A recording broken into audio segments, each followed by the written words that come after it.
ভারতবর্ষের মোগল সাম্রাজ্যের বাদশা ছিলেন যিনি, নাম ছিল তার ঔরঙ্গজেব। কি নাম? ঔরঙ্গজেব। ঔরঙ্গজেব। এখন দেখবেন একজনের নামে বিভিন্ন বিতর্ক শুরু হয়েছে মোবাইল মেশিনে। যদিও আমি মোবাইল মেশিন খুব বেশি দেখি না, তবে খুব প্রয়োজনীয় তথ্য যখন কেউ দেয়, বিশেষ আমার একজন সঙ্গে থাকে হাবিব বলে ছেলেটা, ওর কাছে বড় মোবাইল থাকে, যখন খুব নামি দামি তথ্য আমারে বলে, আমি দেখা না দেখে তো বলতে পারবো না, তথ্য নিয়ে আমি একটু রিসার্চ করি, গবেষণা করি। একটা লোকের নামে আমরা এতদিন জানতাম লোকটা সুনামি হলো, ভালো লোক হিসাবে আমরা তারে জানতাম, কিন্তু বর্তমানে একটা মসজিদ তৈরি হয়েছে মুর্শিদাবাদের বেলডাঙ্গায়, আর যে মসজিদটি তৈরি হয়েছে তার নামে, লোকটার নাম কি? হ্যাঁ, বাবর। যার নামে মসজিদ হয়েছে তার নাম ছিল বাবর। 1528 সাল, কি নাম? 1528 সালে উজবেকিস্তান বলে একটি দেশ ছিল, ইরাকের দেশের একটি জায়গা। সেইখান থেকে কিছু সৈন্য 12,000 মতান্তরে 15,000 সৈন্য পানিপথে পাঠিয়ে দিয়েছিলেন ভারতবর্ষের রাজ সিংহাসন দখলের জন্য। সে যুগে শুধু মুসলমানরা দখল করত না, হিন্দুরাও দেশ দখল করত, জৈনরাও করত, শিখেরা করত, ইহুদিরা করত, খ্রিস্টানিরা করত।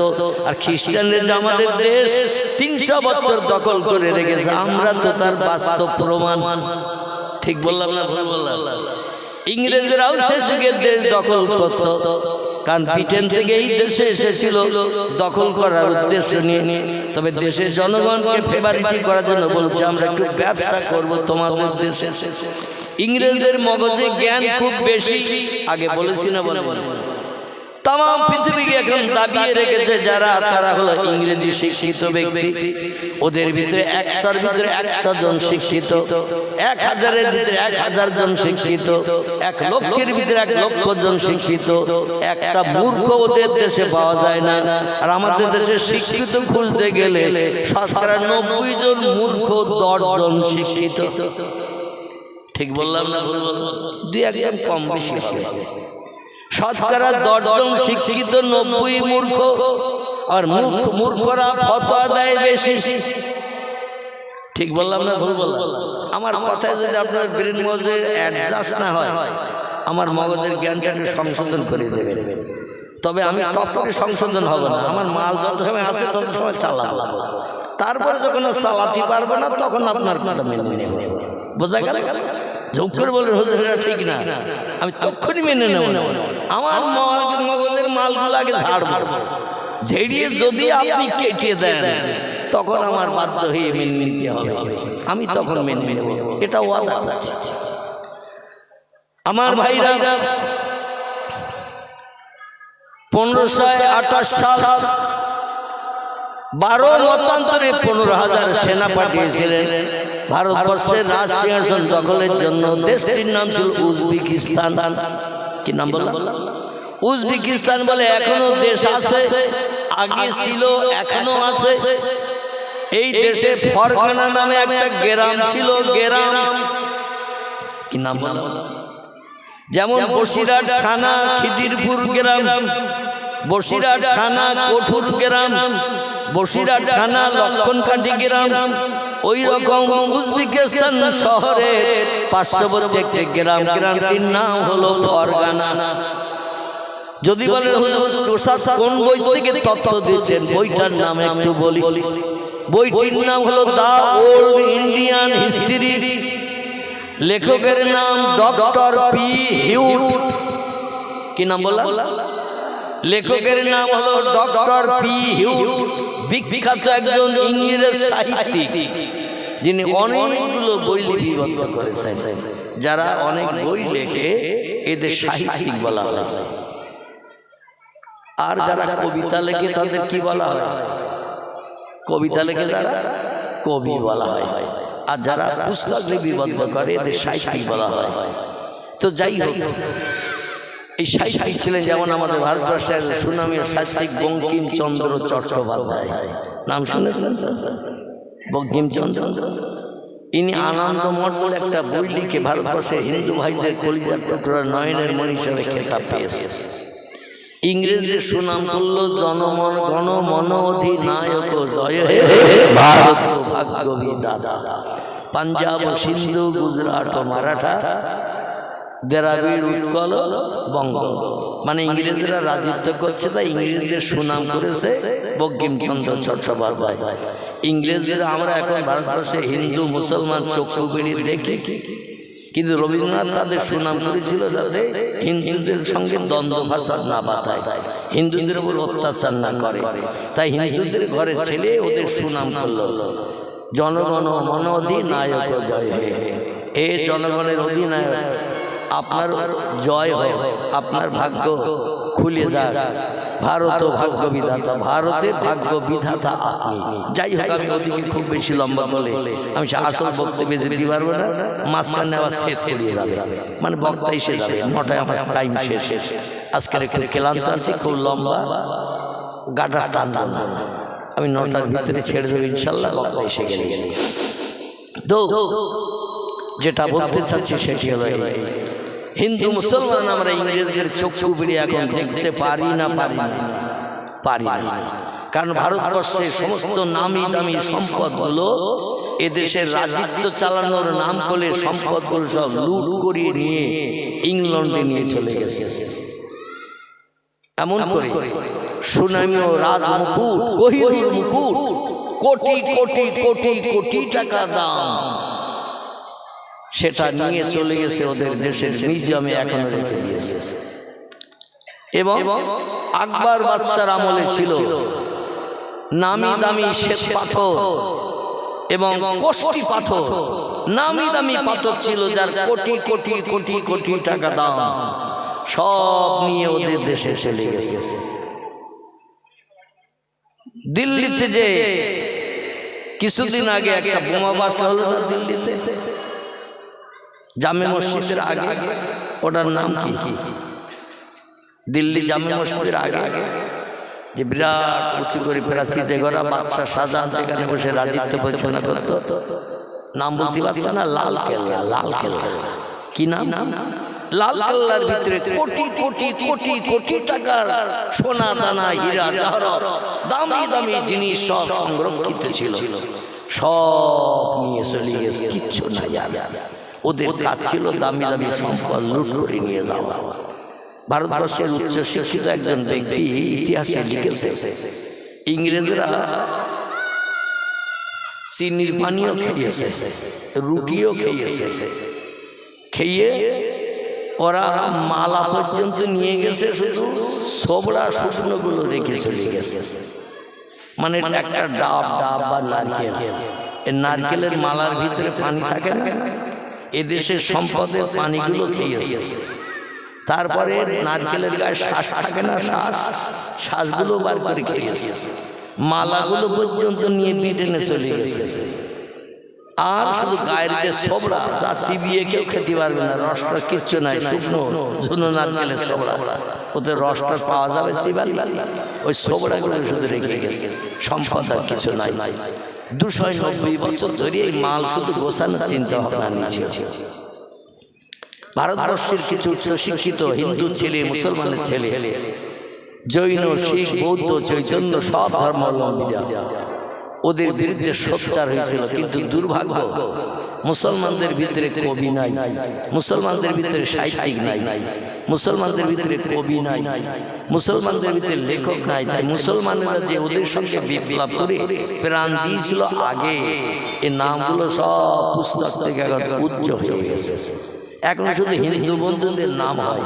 ক্ষুদিরাম ইংরেজদের বিপক্ষে বিপ্লব করেছে, বিনয় বাদল দীনেশ, ওরা হিন্দুদের ছেলে ইংরেজদের সঙ্গে বিপ্লব করেছে, এমন করে ফাঁসির কাস্টে ঝুলিয়েছে, প্রাণ দিয়েছে, অমুক করেছে, তমুক করেছে। আর আশফাকুল্লাহর নাম হিন্দু ভাইদের মুখে কোনোদিন আসে না। তিতুমিরের নাম, এই তিতুমির আছে না বাদুড়িয়া থানায়, তিতুমিরের বাসার কেল্লা, তার নাম আর ওদের মুখে আসে না। মাতঙ্গিনী হাজরার নাম আসে শুধু, মোহাম্মদ আলীর নাম আসে না, আহমদ আলীর নাম আসে না। আরো অনেক মুসলমান ইংরেজদের বিরুদ্ধে লড়াই করে প্রাণ উৎসর্গ করে দিয়েছে, কিন্তু তাদের নাম ইতিহাসে আর লেখা নাই। আগামী তার মোটেও থাকবে না। শুধু হিন্দুরা যুদ্ধ করেছিল ইংরেজদের বিরুদ্ধে, এইটাই আমাদের ছেলে মেয়েরা পড়বে আগামীতে। মুসলমান যে কিছু করেছে দেশ স্বাধীনের জন্য, এই জিনিসটা মুসলমানদের ব্রেন মগজে ঢোকানো হবে না। এমনকি পয়গম্বর মুহাম্মদ রাসূলুল্লাহর বাল্যকালের জীবনীও ক্লাস 4-5 বইতে আগে লেখা হতো। এখান থেকে 5-7 বছর আগে সে নবীর জীবনীটাও তুলে দিয়ে দিয়েছে। বর্তমান সরকার মুসলমানদের স্মৃতিচিহ্ন বইয়ের পৃষ্ঠা রাখতে চায় না। চিল্লাই বলুন একটু নাউজুবিল্লাহ। আমি যেটি আপনাদের কাছে বলতে চাইছিলাম বোঝানোর জন্য, সেনাপতি হিসাবে একজনকে নেতৃত্ব দিয়েছিলেন জহিরুদ্দিন মোহাম্মদ বাবর। আমরা কম বেশি জানি লোকটা আল্লাহওয়ালা, আল্লাহ প্রেমিক। কারণ তার জীবনে একটা ছোট্ট ঘটনা আপনাদের কাছে উদ্ধৃতি দেব। দ্য ওল্ড ইন্ডিয়ান হিস্ট্রিতে লিপিবদ্ধ ইংরেজ সাহিত্যিক ডক্টর পি হুড লিখেছে, আর এই যুগের বর্তমানে ভারতীয় জনতা পার্টির দলের নেতারা ইংরেজিতে যাদের বিজেপি বলা হয়, এরা বর্তমানে বাবরের নামে যে কুৎসা মোবাইলে রটাচ্ছে, কানে আঙুল দিতে হয়, চোখ বন্ধ করতে হয়। বাবর নাকি ধর্ষক ছিল, বাবর নাকি নারী নির্যাতক ছিল, বাবর নাকি মেয়েদের প্রাণনাশ করেছে, তাদের স্বামীদের প্রাণনাশ করে মেয়েদের বিধবা বানিয়েছে, আরো কত কিছু মন্তব্য বাবরের নামে করা হচ্ছে। বলে অন্য কোন লোকের নামে মসজিদ করা হোক, আপত্তি নাই, কিন্তু বাবর একজন ধর্ষক, বাবর একজন চরিত্রহীন, বাবর একজন প্রাণনাশক। বহু হিন্দুর প্রাণনাশ করেছে এই দেশে, দেশ দখল করতে এসে, যার কারণে তার নামে মসজিদ হোক, এটা আমরা হতে দেব। শেষের কথাটা একটু বলে, হ্যাঁ এই কথাটা একটু বলবেন। বাংলাদেশের লোকেরা বলে ওটা হুজুরিরা বলতে হয়, কিন্তু আমাদের দেশে ওই নিয়ম চালু নেই। আমাদের দেশে ওই নিয়ম চালু নেই। বাংলাদেশে হুজুর যেই বলবে হবে, শ্রোতারা উচ্চ রবে বলবেন না, এটা করা যাবে। হুজুরের থেকে শ্রোতাদের কণ্ঠের আওয়াজ হবে জোরে না। আবার এই কাজটা করা ভালো, শ্রোতারা বলবে হ্যাঁ। আর আমাদের সবে ইতিকাফ 6 মাসও ভাঙে না। কমার বলা 6 মাসও ইতিকাফ ভাঙে না। জলসা 80 সব নতুন বউ হয়ে, কি বলবো, এই নতুন বউ যে বাপের বাড়িতে প্রথম দিন আসে, লোকজন দেখতে আসলে ও কি ফটফট কথা বলে, ও বলে 2-4 দিন যাক, সে করে একটু মাটির তলায় চালাই। তারপর যখন টান দাও উঠতে পারবে না, তখন বুঝবো আমি চুপ করে থাকা বান্ধা কিনা, চুপ করে থাকা বান্ধি কিনা। আমি 2-4 দিন একটু ধৈর্য ধরিয়ে গালে পানি রেখে দিছি, পানি। এখন কথা বলতে গেলে পানি বেরিয়ে যাবে, তোর দিন নষ্ট হবে। নতুন বিয়ে হয়েছে তাই গালে পানি নিয়ে এখন তোমাদের কথাগুলো হজম করতেছে। আমাদের দেশের শ্রোতাদের এইরকম ভাব। বাংলাদেশে ওয়াজ করতে গেলে সত্যি আমাদের খুব ভালো লাগে, কলিজা ঠান্ডা। 2 ঘন্টার জায়গায় 2.5 ঘন্টা বলতে কোনো কষ্ট হয়, কারণ ওরা কথা বার করে নেয়। আর আমাদের দেশে কখন ছাড়বে তা আবার ঠান্ডা, কখন ছাড়বে তা আবারও ঠান্ডা হয়ে যাচ্ছে, পাওয়া যাবে না। আর শীতের রাতে বসে থাকা সম্ভব, উশি করে। আল্লাহু আকবার। তবে গাজীতলার মাঠের লোক এখনো নড়াচড়া করবি দেখতেছে, সব চুপ করে বসে আছে। শেষ পর্যন্ত যেন আল্লাহ থাকা তৌফিক দান করে। সকলে বলুন আমিন, একটু জোরে বলুন আমিন। লেখকের নাম ডক্টর পি হুড, যার কথা বলছিলাম। তিনি বলছেন আমি যেটা জানি সেটা বিবদ্ধ করছি, বাস্তবে দেখেছি তাই। বাবর একজন সেনাপতি পাঠিয়ে দিলেন, কিন্তু সৈন্য দিয়ে নিজে আসে নাই। আর বাবরের নামে যত বদনাম পুনাম, বর্তমান ভারতবর্ষের তৃণমূল সরকারের বিরোধী দলনেতা যিনি, নাম আর তার বলবো না, কারণ আমি এসব রাজনীতির বক্তব্য পছন্দ করি না। তো আজকের একটুখানি মনে এলো তাই 2-4টে কথা, বেশি দেব না। বর্তমান সরকারের বিরোধী দলনেতা যিনি, বাবরের নামে এত উল্টো পাল্টা মন্তব্য বক্তব্য রেখেছে, যার কারণে বলতে চাইছে ওই নামে কেন মসজিদ হবে। ওই নামে মসজিদ করতে আমরা দেব না। আগামীতে যদি সরকার ওদের হাতে যায়, আমার ধারণা জেসিবি গাড়ি দিয়ে ভাঙার দরকার হলো ভেঙে দেবে ভাই। কারণ ওদের হাতে এখন সরকারি নেতৃত্ব নাই। যদি অ্যাডভান্স বলে ফেলছি আমি কথাটা, ওদের হাতে এখন সরকার নাই, যার কারণে এখন ছোট জগন্নাথ সেজে রয়েছে। কিন্তু যেই সরকার ওদের হাতে যাবে, আমার ধারণার কথা বলছি, যে হুমকি ধামকি দিচ্ছে, যে মন্তব্য করছে, প্রয়োজন হলে জেসিবি গাড়ি নিয়ে যাবে আর জয় শ্রীরামের ধ্বনি দিতে দিতে মুর্শিদাবাদের বেলডাঙ্গা উজাড় করে জমিন হয়তো রক্তে লাল করে দেবে। জোরে বলুন একটু নাউজুবিল্লাহ। উভয় দল যদি শক্তপোক্ত হয়, উভয় দল যদি শক্তপোক্ত হয়, তা সেখানে রক্তের বন্যা বইবে না, বইবে না। মুর্শিদাবাদ জেলার মুসলমানদের শতকরা 75%, 70%। মুর্শিদাবাদ জেলায় মুসলমানদের সংখ্যা শতকরা 70, মতান্তরে 75%। অন্য ধর্মাবলম্বীদের পার্সেন্ট হলো শতকরা 25 থেকে 30। যারা 3 ভাগের 1 ভাগ মুসলমান, 3 ভাগ, এরা কি ওই মসজিদ ভাঙতে গেলে ওরা কি জরুরি রোগীর মতো শুয়ে থাকবে নাকি? এই জন্য আমি কথাটা বললাম, বেয়াদবি নেবেন না। এ কথা আবার কত দূর যাবে তাও জানি না। আমি এতদিন পর্যন্ত কথা বলি নাই। তবে যদি তাদের হাতে সরকারি ক্ষমতা যায়, এই বাবরের নামের মসজিদ তারা রাখতে চাইবে না। কারণ অন্য নামে মসজিদ হোক আপত্তি নাই, আর ওই নামে মসজিদ হয়েছে বলে লক্ষ লক্ষ কোটি কোটি টাকা মুসলমানের আনন্দ করে দান করছে। ওদের গায়ে গাত্রদাহ জ্বলছে, জ্বালা চলছে, ঘুম হচ্ছে না। কারণ মুসলমানের এত টাকা কেন ওই নামে দান করছে? ও বিরোধী দল নেতা, তুমি কি জানো না বাবর আসলে মিথ্যুক ছিল না, বাবর ধর্ষক ছিল না, বাবর প্রাণনাশক ছিল না।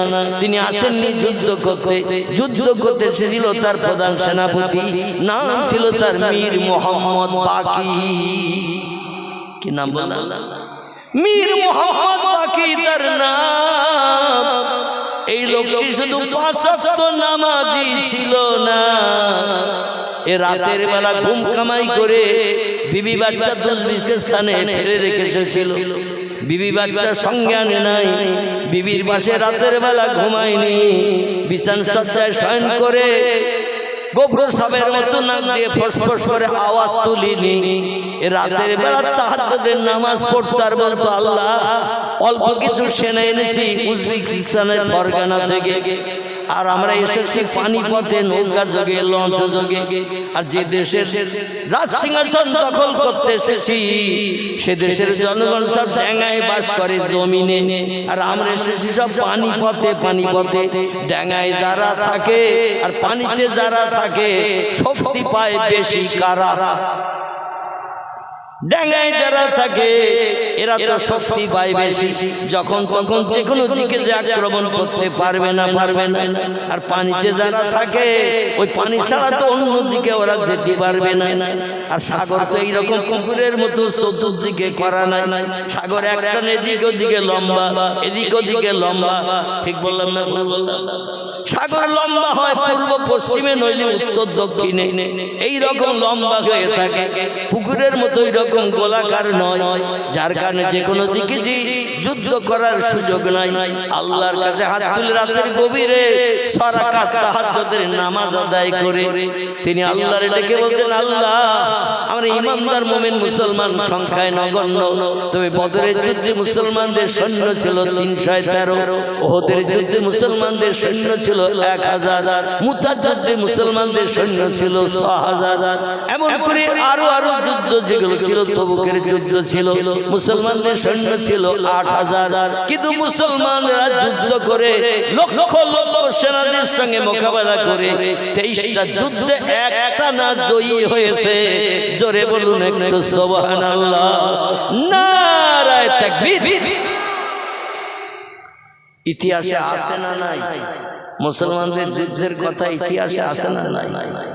আমি বলবো একটু মুসলমানদের হাদিস শরীফ আলগা করে পড়ো। মুসলমানরা ওই জনগণ বেশি নিয়ে যুদ্ধ করতে যায় না, ওদের অন্তরে একটা যন্ত্র মেশিন আছে। এর নাম কি বলেন? না হয় না, অন্তরে একটা মেশিন আছে, যন্ত্র আছে, এই মেশিনটার নাম হলো ঈমান মেশিন। কি মেশিন? ঈমান। ঈমান শব্দটি হলো আরবি ভাষা, এর বাংলা অর্থ হলো না দেখে খোদা বিশ্বাস করা। কি বিশ্বাস করা? না দেখে প্রভুকে বিশ্বাস করা। আল্লাহর শক্তি সব শক্তি থেকে বেশি না কম? একমত সবাই? আল্লাহ বলছেন ইন্নাল্লাহ আলা কুল্লি শাইইন কাদির, সব শক্তির ঊর্ধ্বে হলাম আমি।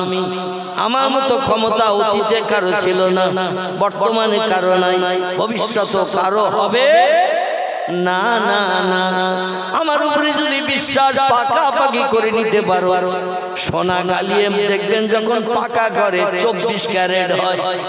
কত ক্যারেট বললাম? 24 ক্যারেট হয়। আবার 24 ক্যারেট সোনা নিয়ে যখন গহনা করে, ও 22 ক্যারেট 21 ক্যারেট গহনা বানায়। ঠিক বললাম না ভুল বললাম? যদি আপনারা না জানেন, যারা সোনা গালিয়ে গহনা করে ওদের একটু জিজ্ঞাসা করে দেয়। পাকা সোনা হলো 24 ক্যারেট, এর ভিতরে কোনো খাদ নেই, পাকা দোলা সোনা। আর যখন ওই দোলা সোনা গালিয়ে গহনা করে, ওতে একটু খাদ ঢুকিতে হয়, কারণ শুধু সোনায় গহনা করলে গহনা হয় না। এই জন্য ওতে একটু ভেজাল ঢুকতে হয়, না ঢুকলে দুমড়ানো যাবে না, দুই মুখ এক জায়গায় করে জোড়া দেওয়া যাবে না, কারণ ও জোড়া খাবে। আমার ভাইরা, এই পাকা সোনা ছিল পয়গম্বর মুহাম্মদ রাসূলুল্লাহ সাহাবীরা। জোরে বল ভাই, মোবাইলটা বন্ধ কর তো। কার মোবাইল হ্যাঁ করতে থাকেন? কার মোবাইল হ্যাঁ বন্ধ কর?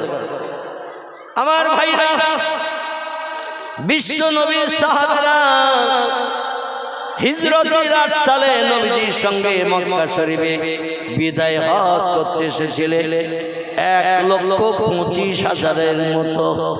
কত বললাম?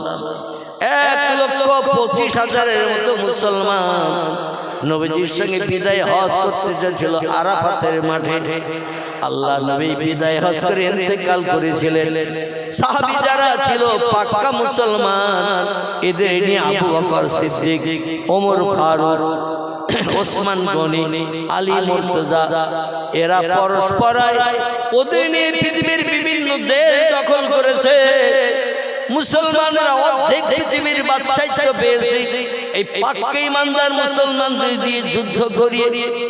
আগে প্রথম দাওয়াত দিয়েছে তাদের কাছে, আল্লাহ দুনিয়ায় বাস করবে, আল্লাহ নেয়ামত পাবে, আল্লাহর অনুদান বিবি বাচ্চা নিয়ে আল্লাহর জমিনের সংসার জীবনের সুখ ভোগ করবে। আর আল্লাহরে মান্যতা দেবে না, স্রষ্টারে প্রভু বলে মানবে না, স্রষ্টার কাছে মাথা নত করবে না।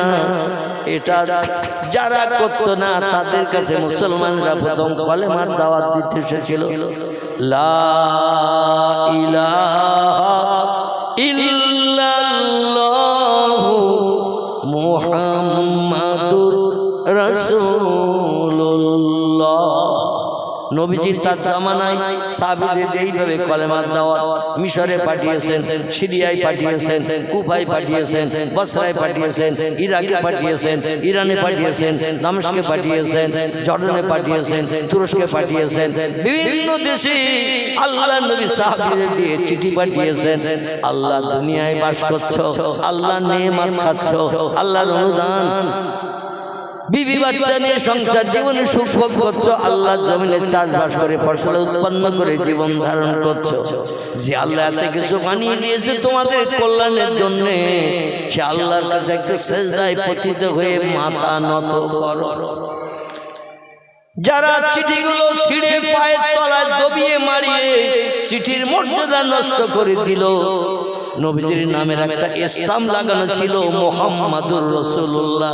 প্রতিটি চিঠির পৃষ্ঠায় স্কুলের হেডমাস্টার যেমন একটা দরখাস্তের সই করে দিলে স্টাম্প দেয় না, দেয় তো না? স্টাম্পবিহীন যদি সই থাকে, ও সইটা কোনো জায়গায় গ্যারান্টেড করবে না, সই নকল হলেও হতে পারে, ঠিক কি না? এই জন্য কোথা থেকে এনেছো চিঠি, কে দিয়েছে, তার নাম ঠিকানা, কোন স্কুলের নাম ঠিকানা, হেডমাস্টার কে অ্যাসিস্ট্যান্ট হেডমাস্টার, তার কোনো সিল চিহ্ন নাই, কেউ মেনে নিতে চাইবে না। আল্লাহর পয়গম্বর মুহাম্মদ রাসূলুল্লাহ সাল্লাল্লাহু আলাইহি সাল্লাম লিখতে জানতেন না, পড়তে জানতেন না, তিনি কোনো সাহিত্য রচনা করতে পারতেন না, কোনো কবিতা লিখতে জানতেন না, কিন্তু তিনি কথা বলতে পারতেন উচ্চ মর্যাদা সম্পন্ন ভাষায়। জোরে বলুন একটু সুবহানাল্লাহ। এক কথায় ভারতের সাহিত্য সম্রাট বঙ্কিমচন্দ্রের নাম ইতিহাসে লেখা হয়েছে। বড় হাডি হাডি ভাষা তার বইতে লেখা আছে। পড়েছেন আনন্দমঠ?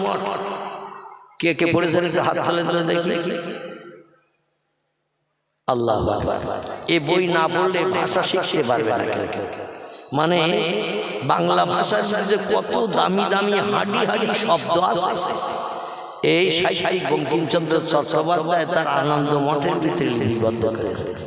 সময় সুযোগ পেলে বইটা কিনবেন, একটু চোখে দেখবেন, পড়বেন। বাংলা ভাষার কত সাহিত্য ধর্মী রয়েছে। তো পয়গম্বর মুহাম্মদ রাসূলুল্লাহ স্কুলে যায়নি, কলেজ চোখে দেখেনি, বিশ্ববিদ্যালয়ের চৌকাঠ পার হয়নি, খাতা কলমের নাম লিখতে পারতেন না, বই দিলে পড়তে পারতেন না।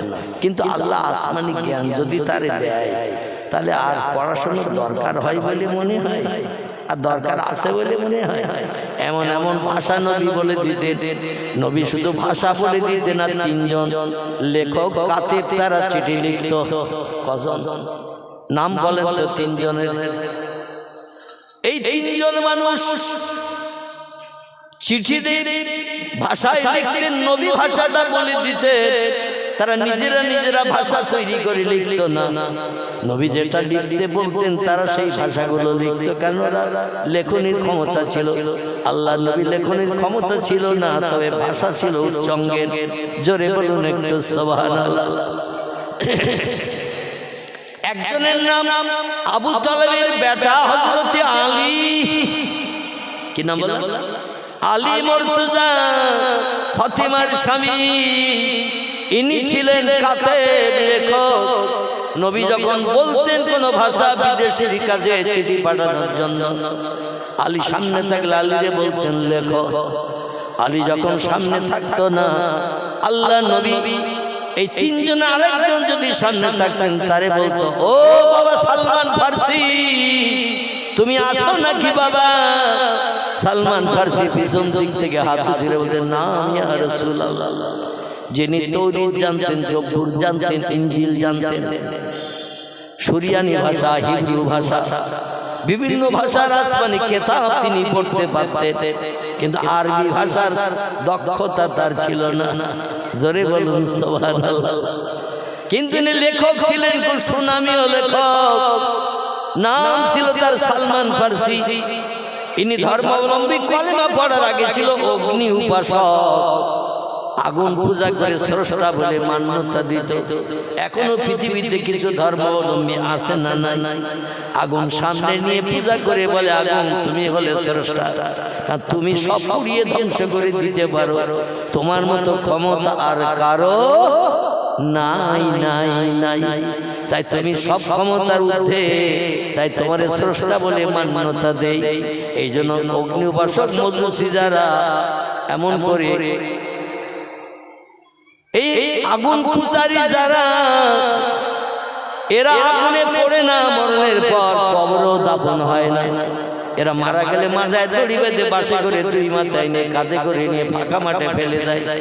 অগ্নি উপাসকরা এরা কবরও যায় না, শ্মশানেও পড়ে না। তাই এদের মাঠের মাঝখানে ফেলে রেখে আসে। আর চতুর্থ জন্তু কাকশিল যা থাকে সকল তারা যে যেমন পারে খেয়ে আর কখানা শুধু রেখে চলে যায়। গোস্ত বস্তার কিছু থাকে না। এই ভারতবর্ষের প্রথম নারী প্রধানমন্ত্রী ছিলেন যিনি, নাম ছিল তার শ্রীমতী ইন্দিরা গান্ধী। এর স্বামী ছিল কিন্তু এই অগ্নি উপাসক। জানেন কেউ? জানেন না।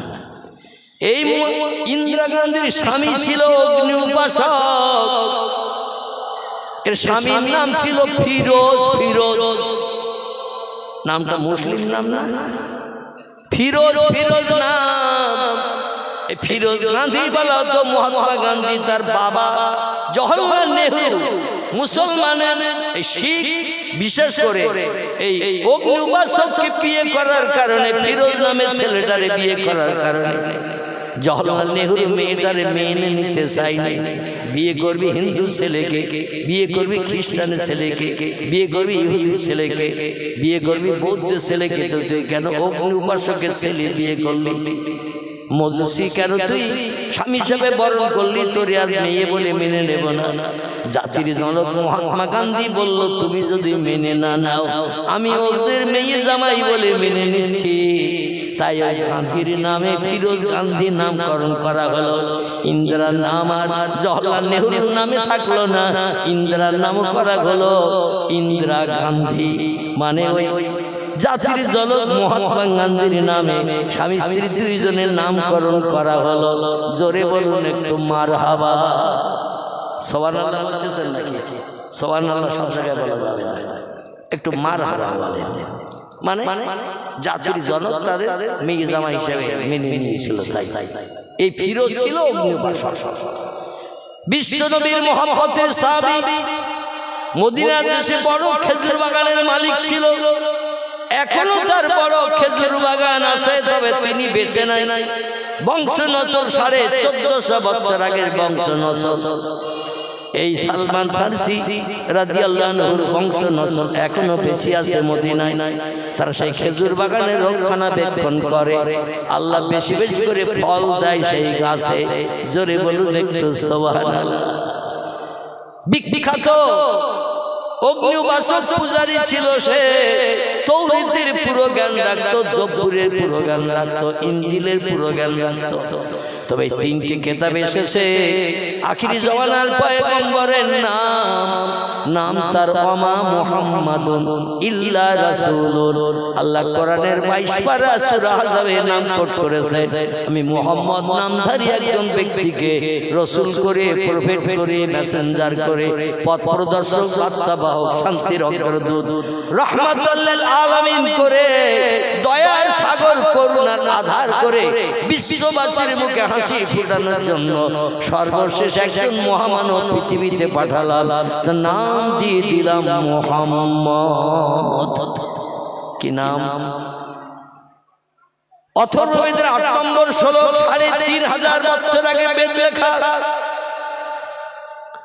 মুনি ঋষি ব্যাসদেব 3500 বছর আগে জঙ্গলে তপস্যা করে, সিদ্ধি সাধনা করে, ইলহামের মাধ্যম দিয়ে যে তত্ত্ব বেদে, সেগুলো বেদের পৃষ্ঠায় লেখা। আমরা যারে বলি ওহি, হিন্দু ভাইরা তারে বলে ইলহাম। কি বলে? আমরাও তারে ইলহাম বলি। ওরা বলে আসমানি গায়বী আওয়াজ, স্রষ্টার তরফ থেকে স্রষ্টার উপাসনা করেছে। অধিকাংশ ধর্মীয় যাজকেরা তারা মাটির তৈরি প্রতিমার কাছে মাথা নত কোনোদিন করেনি। ঢোল তাবলা হারমোনিয়াম নিয়ে কোনোদিন পূজা করতে কোনো প্রতিমারে মুনি ঋষিরা যায়নি। হিন্দু ধর্মের ভিতরে বিভক্ত আছে। স্রষ্টা তিনি, যার কোনো আকার নাই। স্রষ্টা হলেন তিনি, যারে দেখতে পাওয়া যায় না। স্রষ্টা হলেন তিনি, যার স্ত্রী নাই, পুত্র নাই, সন্তানাদি নাই। তিনি হলেন স্রষ্টা। এখন ওরা তো স্রষ্টার মেয়ে লক্ষ্মী, কালী, দুর্গা, সরস্বতীরে বানিয়েছে, আবার ছেলেও বানিয়েছে অনেককে। গণেশ আছে, বিশ্বকর্মা আছে, আরো অনেক আছে ছেলে। স্রষ্টার কি ছেলে আছে বলে মনে হয়? আছে। আল্লাহ কোরআনে একটি ছোট সূরা দান করে দিয়েছেন, যে সূরাটা 3 বার পাঠ করলে পবিত্রতা অবলম্বন করে টোটাল 1 খতম কোরআন তেলাওয়াতের সব নামামলে জুটে যাবে। নারায়ে তাকবীর। এই সূরাটা 3 বার পড়তে খুব বেশি সময় লাগলে 4 মিনিট। ক মিনিট বলা? 4 মিনিট সময় লাগবে সূরাটা 3 বার পড়তে। বিসমিল্লাহির রহমানির রহিম। কুল হুয়াল্লাহু আহাদ, আল্লাহুস সামাদ, লাম ইয়ালিদ ওয়া লাম ইউলাদ ওয়া লাম ইয়াকুল লাহু কুফুয়ান আহাদ। তাড়াতাড়ি যদি পড়েন 1.5 মিনিটে পড়া হয়ে যাবে। আমি একটু মাখলেস করে পড়লাম যাতে আপনারা আবড়াতে পারেন, তাই এই জন্য একটু সময় লেগে গেছে বেশি। আর জোরে পড়লে কুল হুয়াল্লাহু আহাদ, আল্লাহুস সামাদ, লাম ইয়ালিদ ওয়া লাম ইউলাদ ওয়া লাম ইয়াকুল লাহু কুফুয়ান আহাদ। কম মিনিট লেগেছে? 1 মিনিট লাগেনি। এ ঠিক বললাম না? এই সূরাটা 3 বার যদি কোনো ব্যক্তি পবিত্রতা অবলম্বন করে পাঠ করে, এক খতম কোরআন তিলাওয়াতের সওয়াব আল্লাহ তার নাম আমলে লিপিবদ্ধ করেন। জোরে বলুন একটু সুবহানাল্লাহ। এই সূরা আল্লাহ তার পরিচয় দিচ্ছেন, আমার সম্পর্কে তোমরা কোনো ধ্যান ধারণা করে ছেলে মেয়ে যেন বানিও না, আমার বউ কারো বানিও না, আমার মা কারো বানিও না, বাচ্চা কাচ্চা কারো বানিও না। সূরাটার মানে মতলব একটু শোনো আর জানো, কিন্তু জীবনে মানে জানার চিন্তা নেই, জীবনে পড়তেও চাই নেই। শুধু ছোট সূরা পড়লে 1 রাকাত নামাজ হয়, তাই কুল হুয়াল্লাহু আল্লাহু আকবার, সুবহান রাব্বিল আযীম, সুবহান রাব্বিল আযীম, সুবহান রাব্বিল আযীম, সামি আল্লাহু লিমান হামিদা, আল্লাহু আকবার, সুবহান রাব্বিল আলা, সুবহান রাব্বিল আলা, সুবহান রাব্বিল আল্লাহু আকবার। আচ্ছা, আয়াতের মানে কি জীবনে জানার চেষ্টা করেছি? কোন ব্যক্তি যদি মানে মতলব জেনে পড়ে, সব কি ওইরকম হবে না একটু বেশি হবে? 10 গুণ থেকে 70 থেকে 700 গুণের সওয়াব আল্লাহ মানে জেলে পড়লে আপনার নাম আমলে থলিতে শ্রীবৃদ্ধি করে লিপিবদ্ধ করে দেবে। নারায়ে তাকবীর। আল্লাহ বলেন কুল, আরবিতে ছোট কাপ দিয়ে কুল মানে হলো খাও। কুল মানে কি? ছোট কাপ দিয়ে কুল, কাপ দুটো, একটা ছোট কাপ আর একটা ছোটর উপরে কি বড়। একটা কাপ হলো ছোট, যার নোকতা টোকতা কিছু নাই, আর একটা কাপ হলো বড় কাপ, এর মাথায় দুটো নোকতা আছে না, একটা পড়েনি মোটা হাত দেন নি, তো নোকতা কটা বলবেন কি করে? ঠিক কথাটা বলবো। যদি বলেন একটা, তাহলে কাপ হবে না, ফে হবে। কি হবে? কাপ আর ফে, অক্ষর দুটি একই রকম মেকার দেখতে, কিন্তু ফের মাথায় নোকতা কটা? একটা। আর বড় কাপের মাথায় নোকতা দুটা। কাপ দিয়ে কালবুন মানে হলো পুকুর, ছোট কাপ দিয়ে কালবুন মানে হলো পুকুর, বড় কাপ দিয়ে কলবুন মানে হলো আত্মা, প্রাণ। এই জন্য বড় কাপের উচ্চারণ আলাদা, ছোট কাপের উচ্চারণ আলাদা। পড়তে গেলে পড়তে হবে কুল, আর ছোট কাপ দিয়ে কুল। কুল পড়লে ওটা হবে খাও।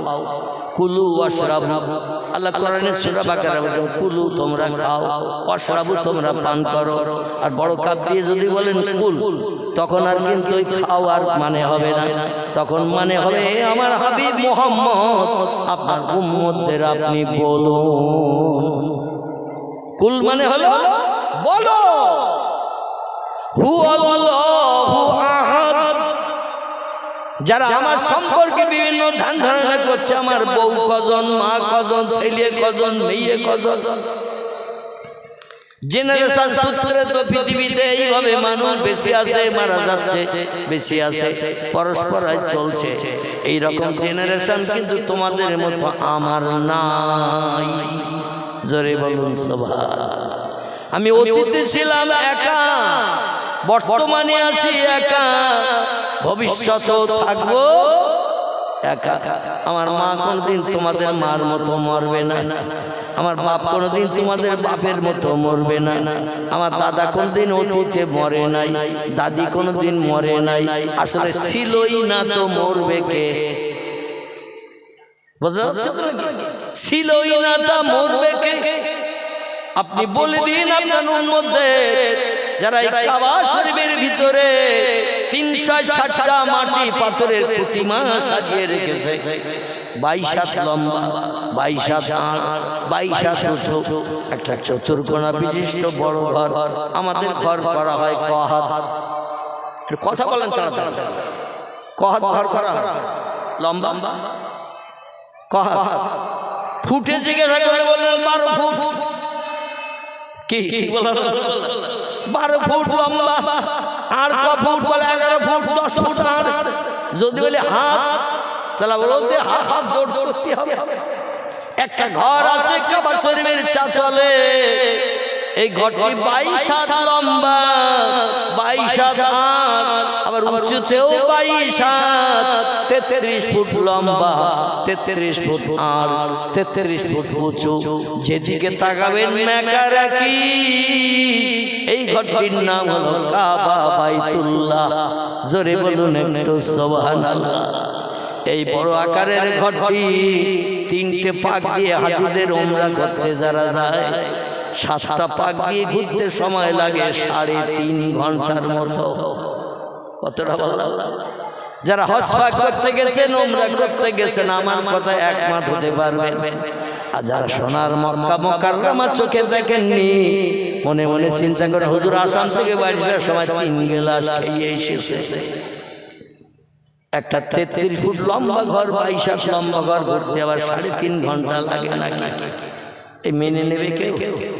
কিন্তু মৌ পোকার মতো মানুষের জান, মৌসাকে যেমন মৌ পোকা ভরা কাবার চাতলে রাত দিন 24 ঘন্টা ওই রাম মানুষ ভরা। আমি বেটে গুটে মানুষ দিনের বেলা বহু চেষ্টা করেছি। আল্লাহ দমকে 3-3টে বার নবীদের মাতৃভূমি যখন চোখে দেখিয়েছে, আল্লাহর নবীর হাতে গড়া ঠিক আমার দাড়ি সমান উঁচু জায়গায় একটা জান্নাতি পাথর এখনো সেট করা রয়েছে। এই পাথরটির নাম হলো হাজরে আসওয়াদ। কি নাম বললাম? হাজরে আসওয়াদ। পয়গম্বর বলেছেন পাথরটা দুনিয়ার কোনো পাহাড়ের পাথর না, এই পাথরটা হলো আল্লাহর জান্নাতের পাথর। এই পাথরটা আল্লাহ পাক পাঠিয়ে দিয়েছিলেন ওই মক্কা মুকাররমার কাবা ঘরের পূর্ব দিকে, বিশ্ব নবীর জন্ম ঘরের দক্ষিণ সাইডে একটা পাহাড় এখনো দাঁড়িয়ে আছে। এই পাহাড়টির নাম হলো আবু কোবাইস। কি নাম বললাম? সৌদি সরকার পার্শ্ববর্তী গাজ্জা পাহাড় ভেঙে চুরমার করে দিয়েছে। আশেপাশে যত পাহাড় ছিল পশ্চিমে দক্ষিণে উত্তরে সব পাহাড়গুলো ভেঙে দিয়ে বৃহৎ চাতাল বানিয়েছে হাজিদের নামাজ পড়ার জন্য। যতদিন যাচ্ছে জনসংখ্যা বেড়ে যাচ্ছে পিঁপড়ের মতো। এই জন্য মানুষ যাতে সুস্থভাবে নামাজ পড়তে পারে তাই পাহাড় ভেঙে ভেঙে জায়গাগুলো ক্লিয়ার করছে। ঘর বাড়ি টাড়ি কাবা শরীফের আশেপাশে নাই, সব ভেঙে চুরে ক্লিয়ার করে দিয়েছে ফাঁকা চাতওয়াল। আমার ভাইরা, কিন্তু সেই পাহাড়টা এখনো পর্যন্ত সৌদি সরকার রেখে দিয়েছে। শুধু রেখে দিয়েছে না, কিয়ামত পর্যন্ত থাকবে। আর একটু জোরে বলে কেন থাকবে? আমার ভাইরা, এই পাহাড়ে আল্লাহ পাক হাওয়ার চোখের পানি মোচনের জন্য, ভয় ভীতি থেকে নিষ্কৃতির জন্য আল্লাহ পাক এই পাহাড়ে প্রথম আসমানি রহমত বর্ষণ করেছিলেন। জোরে বলুন একটু সুবহানাল্লাহ। স্বামী স্ত্রী দুইজন কন্দম খাওয়ার পরে পেশাব পায়খানার বেগ লেগে গেল। আল্লাহ নোংরা জায়গায় চলে যাও, যত পারো পায়খানা করো, পেশাব করো, হাগুয়ার মতো, আমার আপত্তি থাকবে না। তো আমার জান্নাতে নোংরা ফেলতে দেব না। টোটাল 8খানা জান্নাত সব পবিত্র। জোরে বলুন একটু সুবহানাল্লাহ। আর জান্নাত নোংরা করবে আমি ওটা আল্লাহ মেনে নেব না, কারণ আমার 8খানা জান্নাতের ভিতরে ময়লা ফেলার একটা ডাস্টবিন পর্যন্ত নাই। আবার যখন তোমরা আসবে এই জান্নাতে অবস্থান করতে দেব, যত পারবে খাবে, যত পারবে আনন্দ ফুর্তি করবে, কিন্তু পায়খানা কোনোদিন হবে না, পেশাব কোনোদিন হবে না। মায়ের পেটে বাচ্চা থাকলে 9 মাস 10 দিন যেমন মায়ের পেটে বাচ্চারা খায়, বাচ্চা যখন জন্ম নেয় মায়ের পেট থেকে ক কেজি পায়খানা বাড়ি হয়। একটু কথা বলতে হবে। বাচ্চা হয় যখন, ও বাচ্চাটা মার পেটে 9 মাস 10 দিন থেকে মোটা হয়েছে, বড় হয়েছে, মার পেটের নাড়ির মাধ্যম দিয়ে, নাভির নাড়ির মাধ্যম দিয়ে খেয়েছে। আচ্ছা, খেললি তো পায়খানা করতে হয়, হয় না? হয় না আমার ভাই? কিন্তু একটা বাচ্চা ছেলে হোক বা মেয়ে হোক, কোনদিন মায়ের উদরতে যখন পৃথিবীর মুখ দেখেছে 200, 400, 150 গ্রাম পায়খানা করেছিল মার পেটে, সেটাও বেরিয়ে এসেছে। এরকম নজির পাওয়া গেছে? কোনোদিন খবর টবর পাওয়া গেছে? আল্লাহ বলছেন ওই বাচ্চা খাবে কিন্তু পায়খানা করবে না। শুধু পায়খানা নয়, পেশাবও করবে না। জোরে বলুন সুবহান। তাহলে আল্লাহ দুনিয়ায় যদি আমাদের এই নজির দেখাতে পারে, জান্নাতের ভিতরে খাওয়াবে, পেশাব পায়খানা হবে না, এ থেকে মরে যাবে বলে মনে হয় নাকি? পেট ফুলে বের হবে নাকি? পায়খানা না করলে তো পেট ফুলে মোটা হয়। মাঝে মধ্যে আবার বিভিন্ন ধরনের মেডিসিন ওষুধ খেতে আসে, তরল হয়ে বেরিয়ে যায়। পায়খানা শক্ত হলে অনেক সময় 2 দিন 3 দিন হয় না, ঠিক কি না? স্বস্তি পায় না, পায়খানা কখন হবে, খেতে বললে বলে খাবো না, আজ 3 দিন পায়খানা হচ্ছে না। আহারে জান্নাতে যতবারে বান্দারা খাবে, আর মাঝে মাঝে একটু হাই উঠবে, হাই। আমাদের ঘুম থেকে উঠলে একটু হাইটাই ওঠে না, মাঝে মাঝে ঢেকুর উঠবে, ঢেকুর। জান্নাতের ভিতরে খাওয়ার পরে মাঝে মাঝে আমাদেরও ঢেকুর ওঠে না, ওঠে না? এইরকম ঢেকুর উঠবে, এতে আল্লাহ হজম করে দিয়ে দেবে। কোথা দিয়ে পার হবে না জানে আল্লাহই খবর রাখেন। ও নিয়ে আল্লাহ চিন্তা করব না, মাথা খারাপ করব না। আল্লাহু আলাম বিমুরাদিহি, আল্লাহ বিষয়টা সম্পর্কে একটু বেশি বেশি জানেন। সব জিনিস জানতে গেলে পাগল হয়ে যেতে হবে। আল্লাহর উপরে বিশ্বাস রেখেই ও জিনিস সম্পর্কে বেশি এগিয়ে যাওয়া যাবে না। যদি বলেন আমাদের বাপ মা ছিল তাই আমরা হয়েছি, তা আল্লাহ কি করি হই? আপনি বলছেন লাম ইয়ালিদ, তার সন্তান নাই, ওয়ালাম ইউলাদ, তার পেটের থেকে তিনি জন্ম নেন নাই। সূরা ইখলাসে তথ্য এসেছে। কারো পেটের থেকে তিনি আমাদের মতো জন্ম নেননি, আবার তার মাধ্যম দিয়ে কোনো বাচ্চাও জন্ম হয়নি। কি করে হয়? এরকম চিন্তা করে 2-5 ঘন্টা চিন্তা করা যাবে না, যাবে না। আল্লাহ ওই চিন্তা করে মাথা গরম করবে না, কারণ আমার জ্ঞান বেশি, তোমাদের জ্ঞান কম। সামান্য জ্ঞান নিয়ে আকাশ ছুঁতে দেবে না। কি ছুঁতে দেবে না? আকাশ ছুঁতে দেবে না। বুড়ো হয়ে মরে যাবে, তাও আকাশের ধারে ধারে হাত লাগাতে পারবে না, ঠিক না? এই যুগের বিজ্ঞানীরা হাজার চেষ্টা করে, রকেট, স্পুটনিক, অ্যাপোলো, এইরকম কত উপগ্রহ যন্ত্র বানিয়েও এখন আকাশ খুঁজে পায়। কি আমার পর্যন্ত পাবে পাবে বলে মনে হয়? খোদার কসম, ভবিষ্যৎ জেনারেশন, এই যে মোবাইলে আজকের এই তথ্যটা উঠছে, আমি খোদার কসম খেয়ে বললাম, বিজ্ঞান ভবিষ্যতে আরো উন্নত হবে। আমি আপনি কবরে চলে যাব, মাটির সঙ্গে মিশে যাব, আর কখনো হয়তো 2-10 হাজার বছর যদি আল্লাহ কিয়ামত না করে, তাও মাটির সঙ্গে মিশে যেতে পারে। কিন্তু বিজ্ঞানীর ঠাকুর দাদার বাপ আসলো, নাতি নাতপুর ভবিষ্যৎ আসলো, আকাশে হাত লাগাতে পারবে? আকাশ কোথায় আছে খুঁজে পাবে? খোদার কসম পাবে না, কারণ মানুষ সব জানতে পারবে না। আল্লাহ হচ্ছে সব যদি তোমরা জেনে নাও, তো আমার তো আর নেবা। ঠিক বললাম? সব যদি তোমরা জেনে নাও, আমার তো আর নেবা না। বলবে সব মাল পেয়ে গেছে, ওনার দরকার নেই। এটা মানুষ মাঝে মাঝে চিন্তা ভাবনা করে। কারো কাছ থেকে যা নেওয়া নিয়ে নেয়, নিয়ে বলে কাজ ঠিক আছে, আর ওনার সঙ্গে বন্ধুত্ব রাখার দরকার নাই। এরকম বলে না, বলে না, বলে না, বলে না। আর ওনার দরকার নেই, যা মাল নেওয়া সব নিয়ে ফেলেছি, ভালোবাসা, মহব্বত, প্রেম দিয়ে, ধোঁকা দিয়ে সব কাজ আদায় করে দিয়েছি, আর বন্ধুত্ব রাখার দরকার নেই। আল্লাহ বলছেন কিয়ামত পর্যন্ত চেষ্টা করলো, মায়ের পেটের বাচ্চা আলেম হবে না হাফেজ হবে, চোর হবে না গুন্ডা হবে, দস্যু হবে না ডাকাত হবে, অন্ধ হবে না চক্ষুষ্মান হবে। এটা আমি জানি, তোমরা জানো না। জোরে বলুন সুবহানাল্লাহ। কবে পশ্চিম দিক দিয়ে সূর্য ডগডগ করে ভোরবেলা গাছের মাথা দিয়ে উঠবে, কিয়ামত চেষ্টা করেও তত্ত্ব দিতে পারবে না। ওটা আল্লাহ আমি জানি। জোরে বলুন একটু সুবহানাল্লাহ। আমি কবে হাসরের মাঠ তৈরি করব, तमाम पृथ्वी सब देशेर मानुषके एक जायगाय करब, एदिन आमी जानी तोमरा जानो ना। जोरे बोले सुबहानाल्लाह।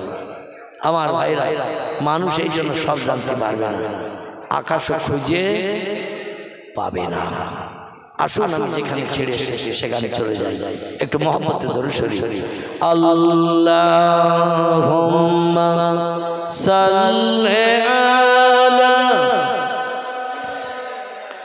মাওলানা মুহাম্মদ ওয়া আলা আলি সাইয়্যিদিনা মাওলানা মুহাম্মদ। জান্নাতের ভিতরে পেশাব পায়খানা লেগে গেল, ছোটাছুটি করতে থাকলো স্বামী স্ত্রী দুইজন। ছোটাছুটির কোনো প্রয়োজন দরকার হতো না, গন্ধম খাওয়ার কারণে পায়খানা পেশাবের বেগ লেগে গেল। আল্লাহরে বলেন আল্লাহ জায়গা দেখিয়ে দাও, আর ধৈর্য ধরতে পারছি না, আমার সার পায়খানা লাগলে মাথার চুল পড়া মতো ভাব হয় না, হয় না। ওদের ওই রকম মাথার চুল পড়া মতো ভাব হলো। আল্লাহ বলেন যা নামিয়ে দিচ্ছে একটা নোংরা জায়গায়, নোংরা জায়গায় একটা বানিয়ে রেখেছি অতীতে, নোংরা জায়গাটার নাম হলো আলামে দুনিয়া। জোরে বলুন একটু সুবহানাল্লাহ। তাই দুনিয়া যদি নোংরা জায়গা হয় তাহলে জান্নাত, এই পৃথিবীর নোংরা জায়গা আমাদের কাছে এখন ভালো না খারাপ? এই পৃথিবী আমাদের কাছে এখন ভালো না খারাপ? খারাপ। তাহলে ভালো জায়গাটা দেখি বরবাদ। এই দুনিয়ার মায়া কেউ ছাড়তে চায় না। খারাপ যদি হতো অন্য জায়গায় ভালো জায়গা খুঁজে সেখানে ঘর বানানোর চিন্তা করতো। পৃথিবীতে যত দেশ 256টির মতো দেশ, এর ভিতরে কিছু দেশ আছে উন্নত দেশ, Japan, German, England, Holland, Poland, Italy, Brazil, এরকম নামি দামি দেশ আছে। এই সমস্ত দেশ খুব সুন্দর সৌন্দর্যমণ্ডিত দেশ। দুবাই ভালো দেশ না খারাপ দেশ? সেই দেশে যদি একবার ঘুরতে যায় জীবনে আর বাড়ি আসবে না।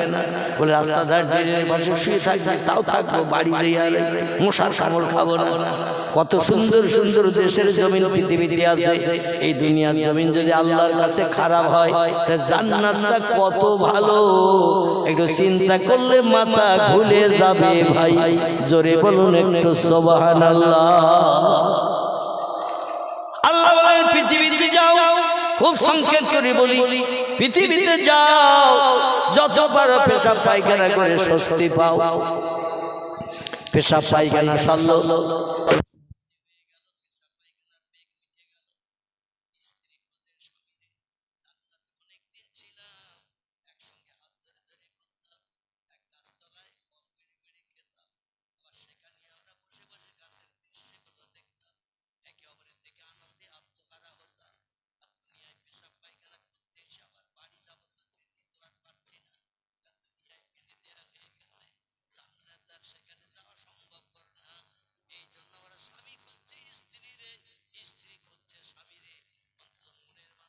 পাই জান্নাতের ভিতরে বিয়ের মাধ্যম দিয়ে একে অপরের কাছে মন দিয়ে ফেলেছি।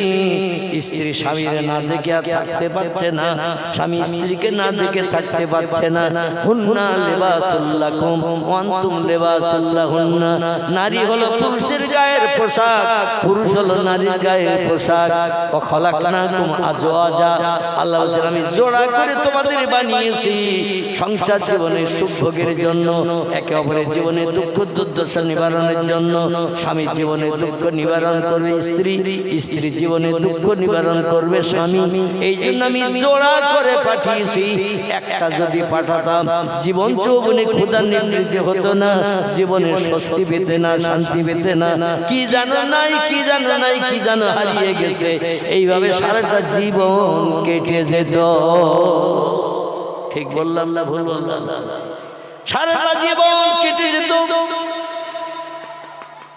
নারীর প্রয়োজন পুরুষের, পুরুষের প্রয়োজন নারীর। আরে দুইজন যখন এক জায়গায় হয় সব সমস্যার সমাধান হয়ে যায়। পেশাব পায়খানা সেরে খুঁজছে স্ত্রী স্বামীরে, স্বামী খুঁজছে স্ত্রীরে। আল্লাহ বলছেন কাঁদতে থাকো। আমি তো বলেছিলাম ওয়ালা তাকরাবা হাযিহিশ শাজারাতা ফাতাকুনা মিনাজ জালিমিন। জান্নাতে সব ফল খাও, সব নেয়ামত উপভোগ করো, সব জিনিস দেখো, সব ঘরে বসবাস করো, সব গাছতলায় শুয়ে পড়ে দৃশ্যগুলো দেখতে থাকো। কাউসারের পানির নহর দেখো, আর সালসাবিল দেখো, আরো কত কিছু দেখতে থাকো। ইয়াকুত জামরুদ মারজান হীরা পান্না চুন্নি খচিত নামি দামি সুন্দর সৌন্দর্যমণ্ডিত ঘরগুলো দেখতে থাকো। তো ওই একটা গাছ দেখা যায়, ওই গাছটার ধারে বাসে যেন মনের ভুলো কোনদিন যেও না। আদম বলল আল্লাহ গাছের ধারে যাওয়া তো দূরে থাক, ওদিকে ফিরেও পর্যন্ত তাকাবো না। একটু জোরে বলা যাবে না সুবহানাল্লাহ? কে বলেছিল এই কথাটা?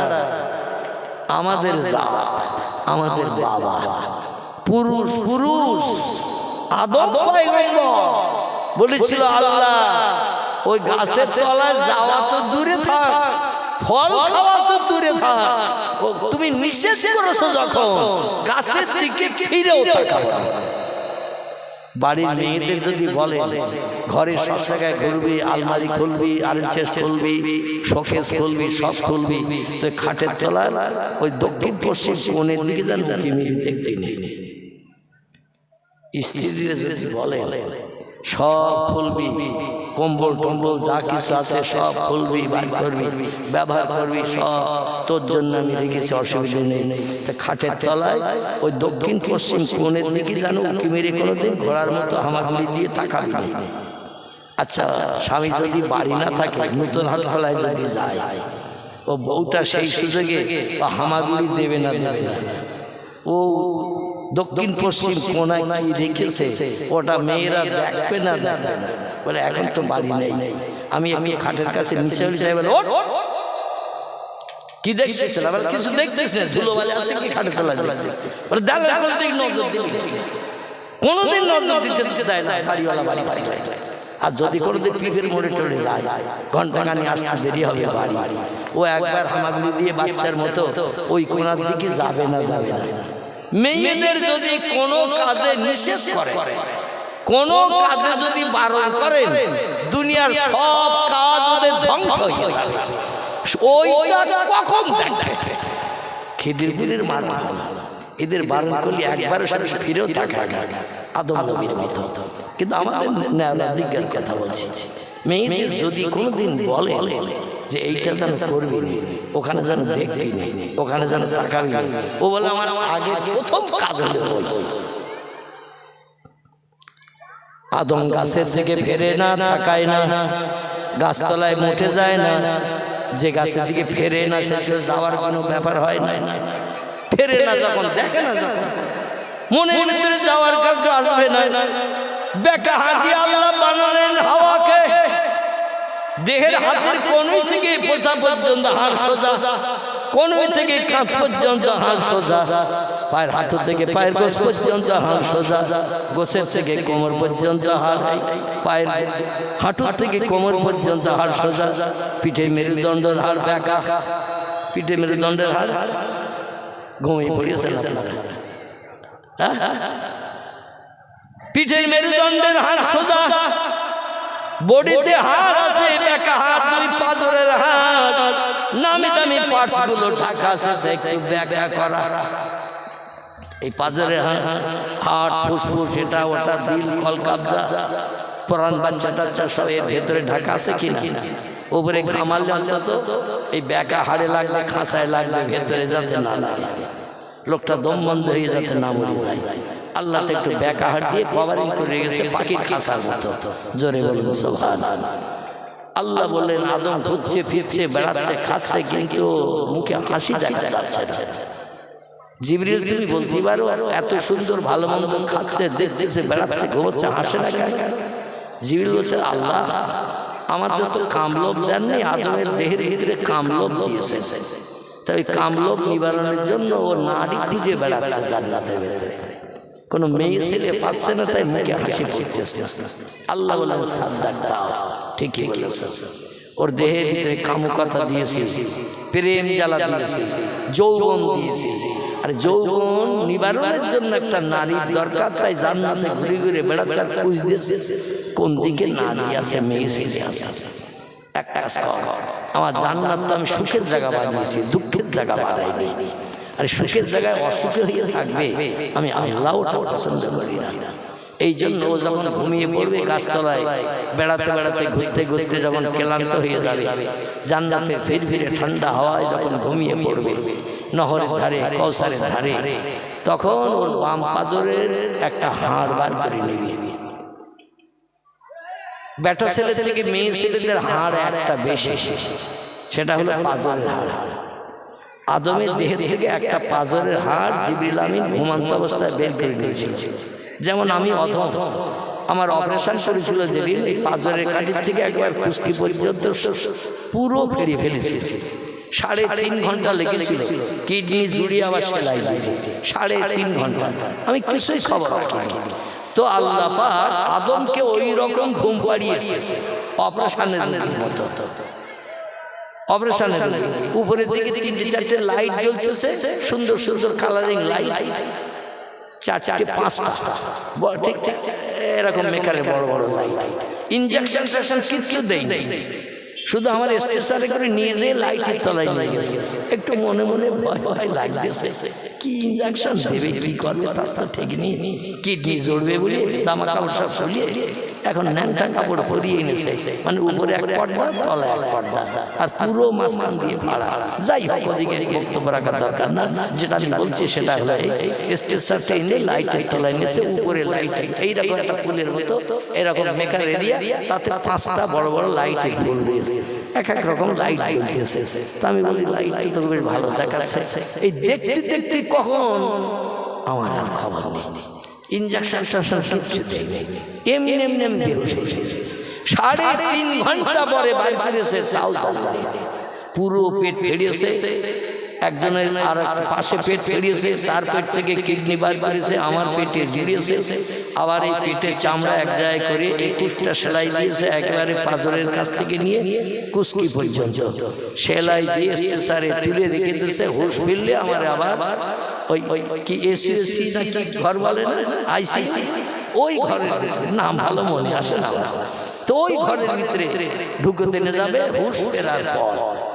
তো বেশ কিছু সময় রাখার পরে হুঁশ ফিরেছে, যখন তাকিয়ে দেখছে লাইট তো নেই, দেখছি বারান্দার কাছে ওইখানে রেখে গেছে।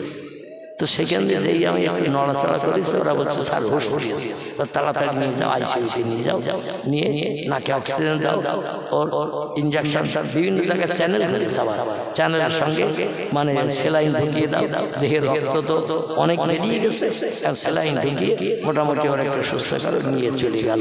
তো আমি কিছু যখন বুঝতে পারিনি দুনিয়ার বিজ্ঞানী পরিকল্পনার কাজ, আর আল্লাহ যদি কারো পেটের থেকে পার্টস বার করে সে কি বুঝতে পারবে বলে মনে হয়? এই কথাটা এই জন্য বললাম, মানুষ যদি সক্ষম হয় আল্লাহর পক্ষে সে কাজ করা কি অক্ষম? কোনোদিন অক্ষম হবে না। আল্লাহ এমন ঘুম পাড়িয়ে দিলেন জান্নাতের ভিতরে আদমকে, পাঁজরের হাড় একটা কেটে বার করলো, আদম কিছুই খবর রাখে না।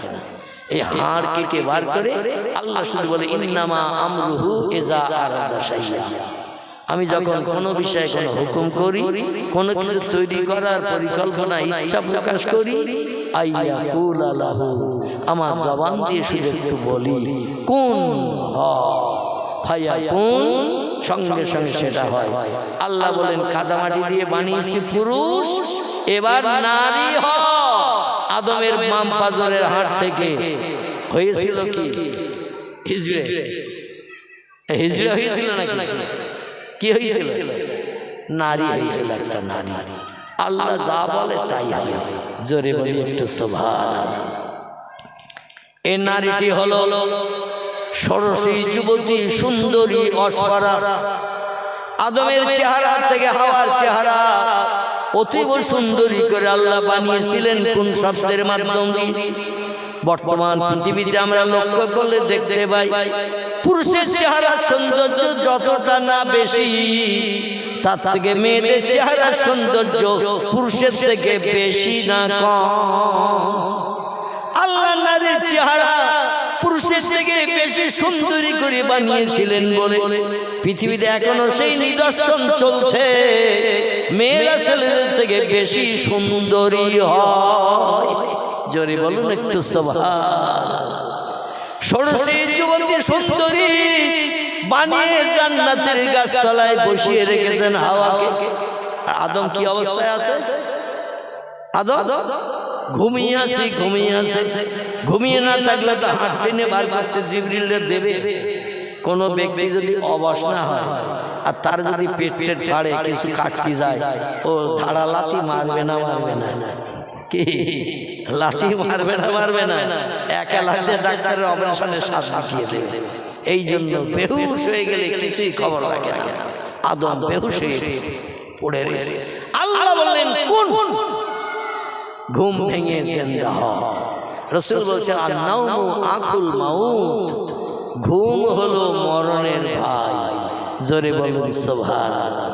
ঘুমিয়ে পড়লে ব্যাংক ব্যালেন্সের মালিক আপনি আর নাই, ঘুমিয়ে পড়লে 10 বিঘা জমির মালিক আপনি আর নাই, ঘুমিয়ে পড়লে 5 তলা বাড়ির মালিক আপনি আর নাই। কারণ ঘুমিয়ে পড়েছেন মানে সব হাতছাড়া। যদি আবার ঘুমটা ভাঙে জিন্দাবস্থায়, তাহলে বিবির স্বামী, ছেলের বাপ, ব্যাংকের বড় মালিক, বাড়ির মালিক, জায়গা জমির মালিক। ঘুম ভেঙে জিন্দা থাকলে সব জিনিসের মালিক, আর ঘুম ভেঙে গেছে কিন্তু জিন্দা নাই। আর জিন্দা যদি না থাকে তো ঘুম ভাঙবে বলে মনে হয়, ঘুম ভাঙবে না। এই জন্য রাসূল বলছে ঘুম হলো মরণের ভাই। আল্লাহ শুধু কোন বললেন, ঘুম ভেঙে গেল। আদম ধড়ফড় করে ঠেলে উঠলেন, উঠে একটু তাকিয়ে দেখে হায় রে, সেই তৈরি হওয়ার থেকে নিয়ে শুধু ঘুরছি, বেড়াচ্ছি, খাচ্ছি, ঘুমোচ্ছি। নামি দামি বিল্ডিং, ইয়াকুত, জমরুদ, হীরা, পান্না, চুন্নি, নামি দামি ঘর, সৌন্দর্য মণ্ডিত, লাইট জ্বলছে ঝকঝমক ঝকঝমক চকচমক চকচমক করে। কিন্তু এইরকম একটা মেয়ে তো কোনোদিন দেখিনি। একটু দূরে হাওয়ারে বসিয়ে রেখেছেন আল্লাহ। আল্লাহ বললেন, ইজলিস, যেখানে তুমি হয়েছো ওখানে বসে থাকো। আর আদম ঘুমের থেকে ঠেলে উঠে চোখ মুছে তাকিয়ে দেখে সর্বনাশ, মেয়ে ছেলে এত সুন্দরী হয়, এত রূপবতী হয়, এত লাল ঠোঁট হয়, হরিণের চোখের মতো চোখের পলক হয়, আর আমার দিকে একটু মুসকি মুসকি হাসছে, মানে আমার তো ডাকতেছে। আদম বলছে আমি তো চাচ্ছিলাম এতদিন এরকম একটা মনের মানুষ, কাছের লোক। আদম আর ধৈর্য ধরে। জান্নাতে নারী পুরুষ মাত্র দুজন। কজন? দুজন। একজন আদম, একজন হাওয়া। এই দুজন, আর কোনো মানুষ নেই জান্নাতে। বলছে আমার যেটা চাহিদা, যেটা দরকার, সেটা তো ওই মেয়েটা বসে আছে, তাও ষোড়শী যুবতী সুন্দরী। তাহলে একটু মুসকি মুসকি হাসতে শোনানো আমার মনে মনে যেন চাচ্ছে একটু যাই দেখি, যদি ভাব ভালো হয় তাহলে তারে নিয়ে ঘুরবো ফিরবো, বেড়াবো, মনের গরম কাটাবো, ভালো মন্দ পছন্দ করবো, দুজন ভাগাভাগি করে খাবো, একটু কপালে চুমো টুমো দিতে হয় দেব, ঠোঁটে যদি কামড় দিতে হয় তাও দেব। স্বামী স্ত্রী হিসাবে আমরা যেমন করি, আদম হাওয়া তখন স্বামী স্ত্রী হয়। কারণ নারীর দেহ আল্লাহ পুরুষের জন্য বানিয়েছেন, পুরুষের দেহ আল্লাহ নারীর জন্য বানিয়েছেন। নারীর অঙ্গ প্রত্যঙ্গ তার স্বামী দেখতে পাবে, এছাড়া অন্য কেউ দেখতে পারবে না। আবার পুরুষের চেহারার অঙ্গ প্রত্যঙ্গ স্ত্রী দেখতে পাবে, এছাড়া অন্য কোন নারী দেখতে পাবে না। কিন্তু এখন আর স্ত্রী যা দেখে না, পরকীয়া সেটা দেখে। পরকীয়া বুঝুন তো নাকি? আর একজন মোবাইলে অ্যাকশন চালাচ্ছে, এখানে অবশ্য এরকম অ্যাকশন ট্যাকশন নেই। যাই হোক, আদম বলছে একটু যাই দেখি ভাববো ঠিক কিরকম। আমরা যেমন মাঝে মাঝে একটু ভাব ভাব নেওয়ার চিন্তা ভাবনা এগিয়ে যাই, মাঝে মাঝে ঝাপটা সড়ক খেতে হয় নাকি, মাজা ভেঙে দেবো, লাঠি মেয়েদের এরকম কথাও শুনতে হয়। তোমার মা নেই, বোন নেই, এমনও রাস্তায় শুনতে হয় না, হয় না, এ হয় না, হয় না। হ্যাঁ, মা বোন টেনেও গালি দেয়। আদম যেই কাছের দিকে যেতে গেল, লাবণ্যময় চেহারা, মুসকে মুসকে হাসি, রূপবতী যুবতী। আমার ভাইরা, আল্লাহ বললেন হুঁশিয়ার, সাবধান, ডেঞ্জার, বিপদ, খাতরা। ওই নারীর গায়ে যেন হাত দেবে না, স্পর্শ করবে না, যত সময় না পর্যন্ত বিবাহ বন্ধনে আবদ্ধ হবে। জোরে বলুন একটু সুবহানাল্লাহ। কারণ গুরু নানকের কথা বললে বুঝতে পারবেন যে গুরু নানক আমাদের নবীদের কতটা ভালোবাসত, তাই নবীর আদর্শ কেমন মেনে চলেছে। তা আমার নবীর সুন্নত চারটি, ও চারটি সুন্নত ওর উম্মতদের কাছে, ওর নেতৃত্ব পাওয়া লোকদের কাছে বর্ণনা করে চলে গেছে। ওদের একটি সুন্নত হলো মাথায় লম্বা চুলের বেনি বিবনি রাখতে হবে। 2 নম্বরে সুন্নত হলো মাথায় পাগড়ি বাঁধতে হবে। 3 নম্বরে সুন্নত হলো মুখে দাড়ি রাখতে হবে।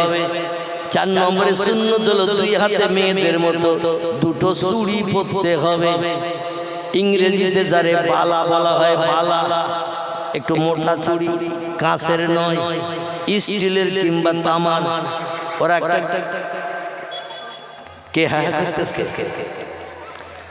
ওই মোটা চুড়ি তামার চুড়ি ওরা পরিধান করে। তার কটা সুন্নত হলো? গুরু নানকের সুন্নত কটা হলো? চারটে।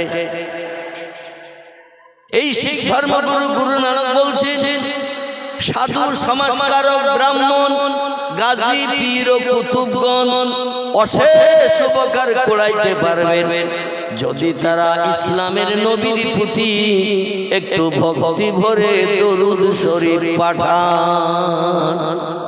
একটু জোরে বলা যাবে না সুবহানাল্লাহ? আর একটু জোরে বলা যাবে না? আর একটা বার বলি, তত্ত্বটা তাহলে মগজে ঢুকবে। ভালো ঢুকিনি, একবার বলেছি তাই। গুরু নানক বলছেন, সাধু সমাজকারক ব্রাহ্মণ গাজী পীর ও কুতুবগণ অশেষ উপকার করাইতে পারবেন যদি তারা ইসলামের নবীর প্রতি একটু ভক্তি ভরে দরুদ শরীফ পাঠান। তাহলে দরুদ পড়লে লাভ না লস? গুরু নানক বলছেন, সময় সুযোগ যদি হাতে পাও রামকৃষ্ণ পরমহংসদেবের নামের জপ জিকির করতে হবে না? এমন করে আচ্ছা কেশবচন্দ্রের নামের প্রশংসা করতে হবে না? মুজসির নামে এমন করে স্মরণ করতে হবে না? বুদ্ধদেবের নামে তসবিহ পড়তে হবে না? ইসলামের নবী মুহাম্মদ রাসূলুল্লাহর মহব্বতে সময় সুযোগ যদি একটু হাতে পাও একটু মহব্বতে দরুদ শরীফ বেশি বেশি করে পড়ে না। আমরা সেই নবীর উম্মত, তাহলে আমরা বেশি পড়ব না শিখেরা বেশি পড়ব? তারা তাদের ধর্মীয় নেতা মানে, ধর্মীয় নেতা মানা কেমন একটা তত্ত্ব দেই।